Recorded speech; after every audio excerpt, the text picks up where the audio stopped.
December 9, 1941. The sky over the Philippines belongs to the Empire of Japan. Outnumbered, outgunned, and strapped into a P-40 Warhawk that everyone said was a death trap against the nimble enemy fighters, one 25-year-old pilot from Pennsylvania refused to accept the math of his own destruction. Instead, he rewrote the equations. Ambushed by 5 enemy fighters, he used gravity as a weapon, turned an impossible trap into a slaughter, and left a Japanese airstrip in ashes. This is the story of the mathematician in the cockpit. This is the story of the very first United States Army Air Force's ace of World War II. December 8, 1941. One day behind Pearl Harbor on the other side of the international date line. Same catastrophe, different longitude. The Japanese strikes against Clark Field and Iba Field destroyed a significant portion of American air power in the Philippines while it was still on the ground, lined up in neat rows on the tarmac as though the ground crews had been informed there would be no attack that day and had organized accordingly. What survived the opening raids was a collection of damaged aircraft, shaken pilots, and the growing, cold understanding that the pre-war intelligence assessments had been wrong in ways that were going to cost people their lives. The Mitsubishi A6M0 was not a fragile relic. It was one of the most capable carrier-based fighters in the world, fast, exceptionally maneuverable, with a range that allowed it to appear over targets that American planners had considered beyond its reach. The Nakajima K-43 Oscar was similarly nimble, built on the same philosophy of maximizing performance by stripping weight, discarding armor, removing self-sealing fuel tanks, making the aircraft as light and responsive as the engineers could manage while keeping it structurally sound enough to function. These were not the open cockpit biplanes the briefing materials had described. First Lieutenant Boyd "Buzz" Wagner had read the briefing materials. He had also now seen the aircraft they were supposed to describe. The distance between the two was the kind of distance that fighter pilots measure in coffins. Wagner was 25 years old, from Johnstown, Pennsylvania, assigned as a flight commander in the 17th Pursuit Squadron. The quality that distinguished him from his peers was not simply his ability to fly. There were other pilots in the Philippines who could match his stick and rudder skill.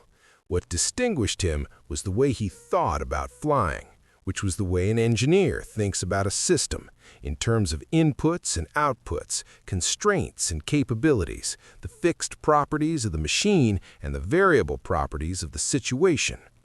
He understood the P-40 Warhawk not as a fighter that happened to have certain limitations, but as a tool with a specific set of properties, some of which were problems and some of which, in the right circumstances, were advantages. The problems were significant. The P-40's Allison V1710 liquid-cooled engine lost power rapidly above 15,000 feet, the altitude where Japanese fighters preferred to operate. Its rate of climb was poor enough that attempting to follow a zero upward was a reliable method of arriving at a disadvantageous position with reduced airspeed. In a horizontal turning engagement, the zero could generate a tighter radius at lower speeds, which meant that a P-40 pilot who tried to outmaneuver a zero in a conventional circling fight was making a decision about how long he wanted to remain alive, rather than a decision about how to win. The advantages were less obvious, but they were real. The P-40 was heavy, nearly 3.5 tons empty, over 4 tons in combat configuration. It was armored behind the pilot's seat and in critical structural locations. Its fuel tanks were self-sealing. It carried 6 50-caliber Browning machine guns in its wings, each one capable of 800 rounds per minute, a combined firepower that could destroy any aircraft it hit if the pilot could manage to hit it. And in a dive, a sustained, committed, nose-down plunge toward the earth, the weight that made it sluggish in a climb made it devastatingly fast going the other direction. Before we follow Wagner into the sky over the Philippine coast, if you believe the men who held the line in the darkest opening weeks of the Pacific War deserve more than a footnote, please hit the like button below. It helps this channel reach the people who need to hear these stories. Subscribe so you don't miss the next mission, and leave a comment telling us where in the world you're watching from and whether anyone in your family served in the Pacific. We read every single one.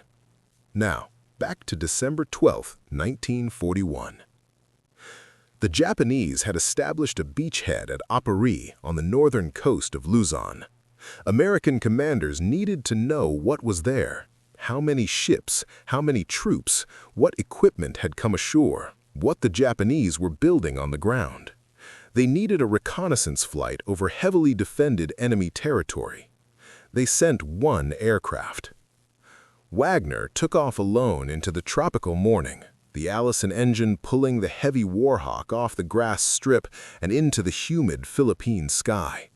He climbed to 8,000 feet and flew north, navigating by the coastline, watching the sky the way a man watches a room he knows contains something dangerous but cannot yet locate. Below him, the Philippine jungle was a dark, unbroken green, interrupted periodically by the silver thread of a river or the brown scar of a road. The coastline at Aparri came into view. He could see Japanese destroyers anchored offshore. He could see a dirt airstrip carved from the jungle, busy with activity, aircraft parked along its edges, ground crews moving between them. He began the systematic mental work of recording what he saw: numbers, positions, the geography of the beachhead. A shadow crossed his instrument panel. He looked up through the canopy glass. 5 Japanese fighters were descending out of the sun, already in their attack dives, already close, already past the point where his options were anything other than immediate. Wagner's hands were already moving. The calculation took less time than reading it will. 5 aircraft above him, diving, with altitude and speed and the angle of the sun behind them. Every advantage that aerial combat doctrine identified as decisive. All 5 concentrated against one P-40 at 8,000 feet over a hostile coastline with no friendly aircraft within radio range. The options that would have worked in other aircraft: a hard climbing turn to force a head-on engagement, an attempt to reach the ceiling before the attackers arrived, a break into their turn radius to force an overshoot. All of them required performance the Warhawk could not deliver against aircraft that climbed faster and turned tighter. There was one remaining option. It was the option the P-40's designers had not specifically intended, but the P-40's physics made inevitable. Wagner pushed the stick forward with both hands and drove the nose toward the earth. The jungle below rushed upward with the speed of something inevitable.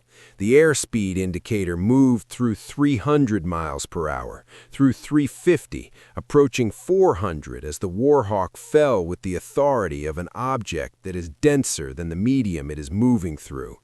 The sound outside the cockpit changed character, the engine note dropping behind as the aerodynamic noise took over, the hiss and roar of a machine descending faster than its own propeller wash. In the mirrors, the 5 Japanese fighters were following. They had committed to the pursuit before they fully understood what the P-40's mast would do in a sustained dive, and now the laws of physics were presenting them with the bill. Their lighter airframes generated less gravitational force per unit of frontal area. The thickening air at lower altitudes resisted them proportionally more. Wagner was pulling away, not dramatically, not by the margin that would have made the pursuit seem hopeless, but by enough that the firing solutions their pilots had calculated at the top of the dive were no longer accurate at the bottom of it. He held the dive until the jungle canopy was close enough that he could have identified individual tree species through the windscreen if he had been in any condition to do botany. Then he pulled.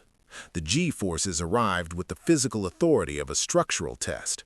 Not the sensation of weight, but the sensation of being compressed. The blood in his body responding to the sudden change in direction by following the path of least resistance, which was downward, away from his brain, toward his legs. His peripheral vision reduced as the blood pressure in his eyes dropped. The edges of what he could see grayed and softened. The Warhawk groaned through the pullout, its airframe flexing against loads that were at the outer boundary of what the Curtiss engineers had specified as acceptable. It was held. Wagner leveled 50 feet above the canopy, his olive-drab paint job blending with the green below, his aircraft now moving at over 350 miles per hour horizontally, energy that had been at altitude a few seconds ago, now converted into speed, banked and available. Above him, the Japanese fighters were pulling out at altitudes that had nothing to do with treetop level. They scanned the jungle below and found an unbroken surface of green. The logical conclusion that the P-40 had either crashed into the canopy or used its speed to run south was the conclusion they arrived at, because it was the conclusion that made sense given everything they knew about how the engagement had developed. What they did not know was that Wagner had not run south. He had pulled his climb back toward them. The boom and zoom was not a tactic that Wagner had invented. It had been understood conceptually since the First World War, and the German fighter pilots over Spain in the late 1930s had refined it into a repeatable method.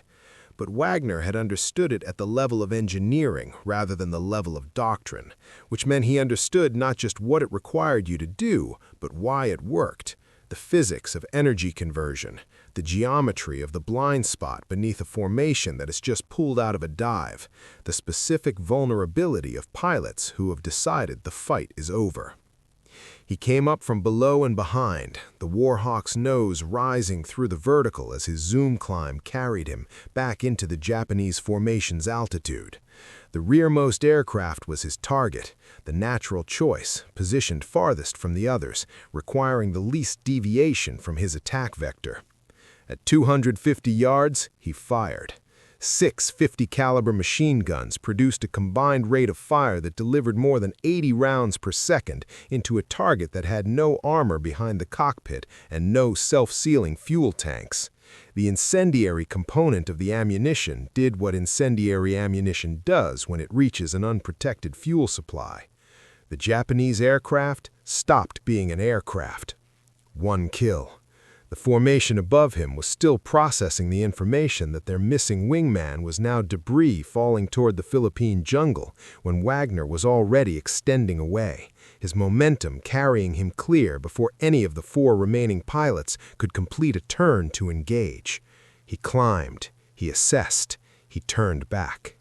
The second pass took longer because the Japanese pilots were no longer assuming the fight was over. They broke when they saw him coming, trying to pull him into the turning engagement when their lighter aircraft would dominate. Wagner declined the invitation each time, refusing to reduce his airspeed below the threshold where the Zero's turn radius advantage became decisive, accepting the deflection shot geometry that a crossing target offered, rather than the more certain geometry of a tail chase that would have required him to slow down and follow.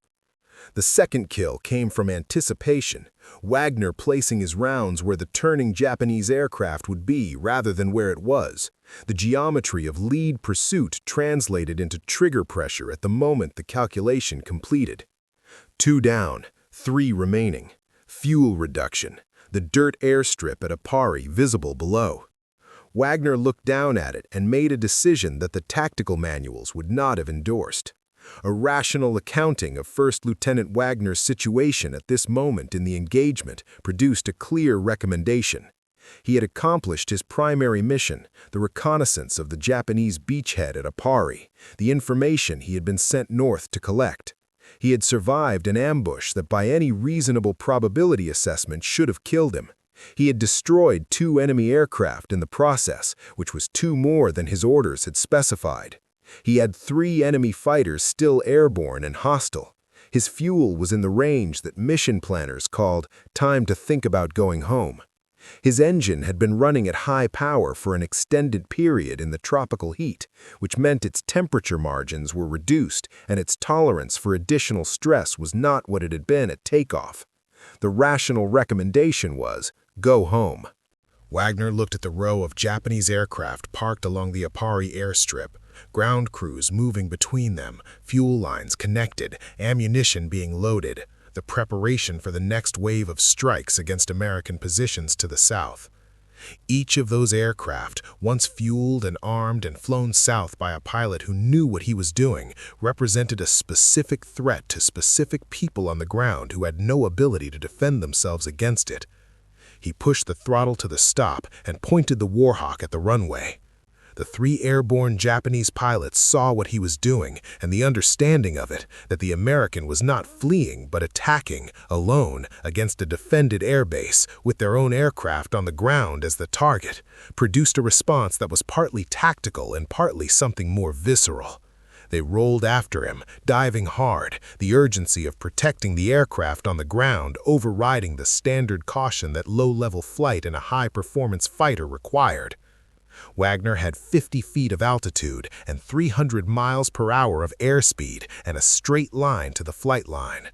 The Warhawk's armor, the same weight that made it a poor climber and a sluggish turner, was now performing its designed function, absorbing the small arms fire and light flak that rose from the Japanese defenders on the ground as the olive-drab fighter grew from a speck to a shape, to a sound, to a physical presence moving too fast to track effectively with anything less than a properly aimed anti-aircraft gun. He held the trigger down through the entire pass. The 50 caliber incendiary rounds hit aircraft that were loaded with fuel and ordnance, which meant the strafing run produced secondary explosions that Wagner flew through rather than around. The shock waves hitting the Warhawk from below, rocking it, the black smoke momentarily eliminating forward visibility, the heat from the burning aircraft rising against the belly of his own. Rounds that found the P-40 from the ground defenses hit armor plate and self-sealing tanks. They registered as impacts rather than catastrophes. He cleared the end of the runway and went for the deck over the water, using the coastline terrain to complicate the pursuit geometry for the 3 fighters behind him, flying low enough that a mistake would end the mission in a way that had nothing to do with enemy action. The Japanese pilots, flying aircraft that were not designed to absorb the consequences of low-altitude errors, declined to match his altitude, and the gap that opened between them and the P-40 became, after a few miles, a decision to break off. Wagner flew south. The Allison engine, asked for a great deal on this particular morning, continued to provide it. He landed at Clark Field with a P-40 that the ground crew walked around in the way that people walk around things they need to fully see before they can fully believe. The bullet holes were counted, the scorched paint noted, the structural integrity assessed. The aircraft was damaged, it was repairable, so was the pilot. Wagner delivered his reconnaissance report. He described the Japanese ships, the troop positions, the equipment he had observed before the ambush interrupted his observation. He described the airstrip and what his strafing run had left of it. The after-action assessment credited him with 2 aerial kills and significant destruction of aircraft and equipment on the ground. Over the next few days, the chaos over the Philippines continued, but so did Wagner's lethal mathematics. On December 16th, leading a daring dive-bombing raid over Vigan, Japanese fighters intercepted his patrol. He destroyed another Nakajima K-27 Nate. The next day, in yet another swirling dogfight, he brought down 2 more enemy fighters before his Warhawk was severely shot up, sending him limping back to base with a shattered canopy and shrapnel in his chest. The arithmetic was now 5. 5 confirmed aerial kills in less than a week. It was the number that made a fighter pilot an ace. It was also, in the first days of American involvement in the Second World War, a number that no other Army Air Forces pilot had yet reached. The word ace has accumulated so much historical weight over the decades since the First World War introduced it, that its original meaning, a pilot with 5 confirmed aerial kills, nothing more complicated than that, sometimes gets buried under everything that has been layered on top of it: the legend, the mythology, the photographs in the flight jacket with the kill markings painted on the fuselage. In December of 1941, in the Philippines, the word meant something more immediate.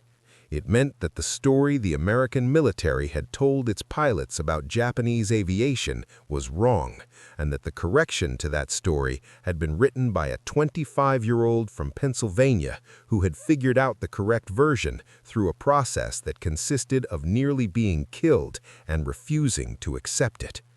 It meant that the P-40 Warhawk, the heavy, unglamorous, altitude-limited aircraft that the pilots who flew Spitfires and Zeros described with varying degrees of condescension, was not obsolete. It was misunderstood. It required a specific kind of pilot, one who would use it the way a tool is supposed to be used, rather than the way instinct suggested. Boyd Wagner was that kind of pilot. The Philippines continued to fall regardless.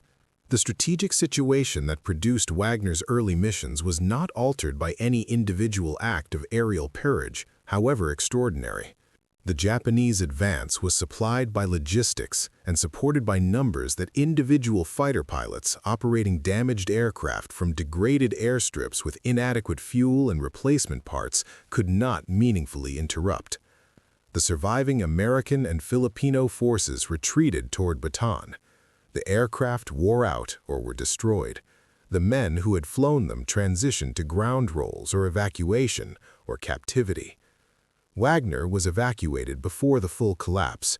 His survival was partly fortune and partly the recognition by his commanders that he represented something, a proof of concept, a demonstration that American pilots could compete with Japanese ones if they understood the terms of the competition that was worth preserving and disseminating.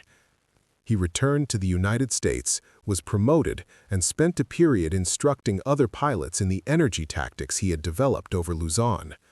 He did not survive the war. In November 1942, flying a routine flight in a P-40 fighter over Florida, Wagner died in a crash whose exact cause was never definitively established. He was 26 years old. The distinction he held, First Army Air Force's ace of the Second World War, remained his. No subsequent events could reassign it.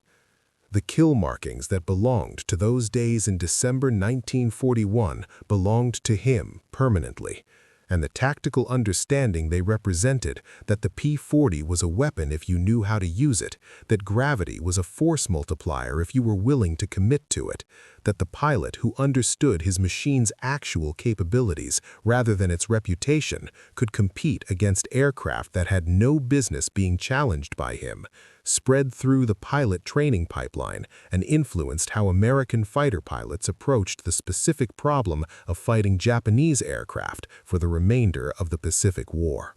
The P-40 Warhawk was eventually superseded. The aircraft that replaced it, the P-38 Lightning, the P-47 Thunderbolt, ultimately the P-51 Mustang, were superior machines in most of the ways that mattered, and the pilots who flew them benefited from 2 years of accumulated combat experience that Wagner and the men who flew with him in the Philippines had purchased at significant cost. The Zero remained dangerous for longer than American planners found comfortable, but the doctrine of fighting it had been established by the men who had figured out the hard way what worked and what didn't. Wagner's remains were eventually recovered from the Florida swamps and returned home. His grave is in Grandview Cemetery in Johnstown, Pennsylvania, resting in the town that raised him, far from the jungles of Luzon. His name appears on the markers list that researchers and family members maintain, for the occasional person who comes specifically to find a particular name rather than to absorb the collective weight of all of them. He was 26. He had been the first. The P-40 Warhawk that he flew over Aparri on December 12, 1941, the aircraft that absorbed ground fire and flew through explosions and carried an ace back to Clark Field through terrain and pursuit at 50 feet above the water, does not survive in any museum. The Philippines consumed aircraft faster than they could be preserved, and the early months of the Pacific War were not a period when anyone was thinking about historical artifacts. What survives is the record, the mission report, the kill confirmations, the citation language that translated the events of those days into the formal vocabulary of military decoration, and the principle, The principle survives in every subsequent American fighter pilot who was ever taught that altitude is potential energy and that a heavier aircraft in a dive is not a disadvantage, but a choice. A choice about when and how to convert what you have into what the situation requires. Wagner made that choice over Aparri at 8,000 feet, with 5 Japanese fighters above him and a jungle below, and no friendly aircraft within range of any radio he was carrying. He pushed the stick forward, let the Warhawk fall, and came back up with everything the physics had given him. It was enough, and then he went back and strafed the airstrip.